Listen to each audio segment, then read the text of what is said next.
Hey, it's Sam. I'll talk about video games in a second, but I wanted to have a normal monologue for once. Admittedly, I have fun making abstract pieces of slop, but they tend to be too much. Not only is it not understandable, but it takes a surprising amount of effort to do what I was trying to before. Not only that, but there's no way to turn most of that into a series. To make this sustainable on my own, I've got to come up with something creative, something that only takes a few hours to edit after the recording. Otherwise, it takes away from me, even if my hobbies are all done from a desk now. It's not like I ever expected this sort of life, where I'm queuing up going 20 kills deep, then afterwards wondering if people want to see Ezreal being piloted. I never used to think about it, didn't even want the attention, which puts me onto the topic that started this specific thing. Should you pick Ezreal in solo queue? A character like him has some benefit, but is the effort to reward ratio worth it? When you can pick a nice Ashe instead? Most ADCs would be able to do the same, or more, with less. You know, the ones who can put more emphasis into the automatic side of attacks.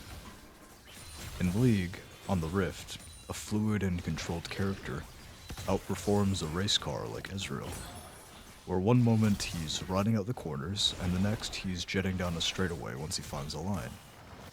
Because most of the time, Ez is dead in the water, or at least it looks and feels that way, because of how much support he needs. Yet it takes a good player to be able to reach out to their team and work together to gain an exponential gold lead. Let me say it's so difficult to position in this game, even after all of my practice. I've put thousands of hours in, and I still get into spots on accident. Sometimes it's so bad it can get the team wiped, and I end up feeling like shit and like knowing how they feel. Like I've been on the side where like one person on my team accidentally misplays, and next thing you know, the game's over. Sometimes it's me doing that. Having been on both sides, it makes me reconsider prioritizing my own feelings over making a compromise. Hopefully that way, even a team without voice chat could come to a peaceful resolution. Sometimes it works, sometimes it doesn't, and it backfires for double damage to self. For him, even in laning phase, where champs tend to be more evenly matched, before gold leads can accumulate and so like a direct confrontation, Ezreal sits in this weird spot, being great at pushing with his passive, but ends up being useless against a siege. When it comes to defense, he has to give up so much extra ground. It makes other champs look just so much better. Instead, Ez is required to trade and take risks to do what he's designed to do, as if he has to manually beat QTE or like skill checks that others pass by default, by character design.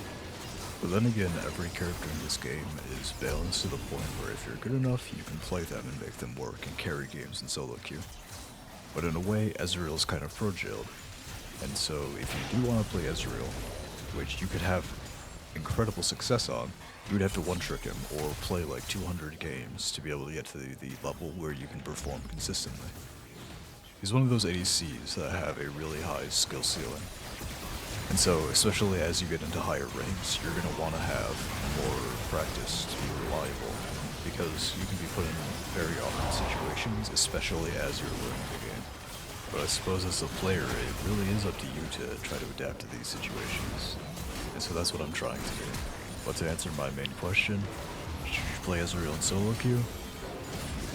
No. Not unless you're ready to ride out the ups and the downs of the playstyle. But if you can handle that, it might not be so bad.